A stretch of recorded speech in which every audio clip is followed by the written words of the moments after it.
God's verse in Psalm 15:1 says. Psalm 15 is pretty clear on how God expects us to live. It looks easy, so why is it that we have so much trouble keeping God's commands?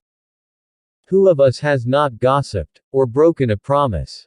We are told it is important to speak truth in our hearts, not just in our speech or actions.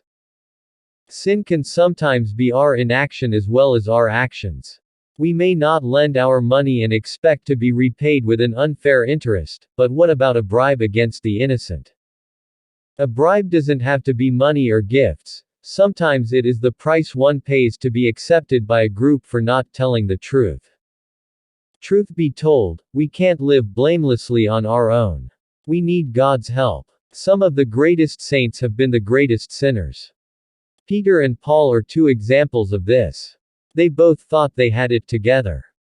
Peter had confidence in himself that he could be brave until Jesus was arrested, and he gave into his fear to the point of betraying his best friend.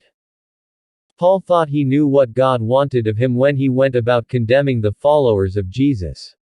Both needed help. Peter needed the forgiveness of Jesus to let him know that it is only with God's help that he could face the trials that loomed ahead of him to the point of giving his life for Jesus. Paul needed more than a gentle push to see that he was not doing what God wanted but was attacking God himself. Once his eyes were opened, he listened and learned and gave the church an understanding of the good news that is just as relevant today as it was then. He, too, found the strength to both live and die for Christ.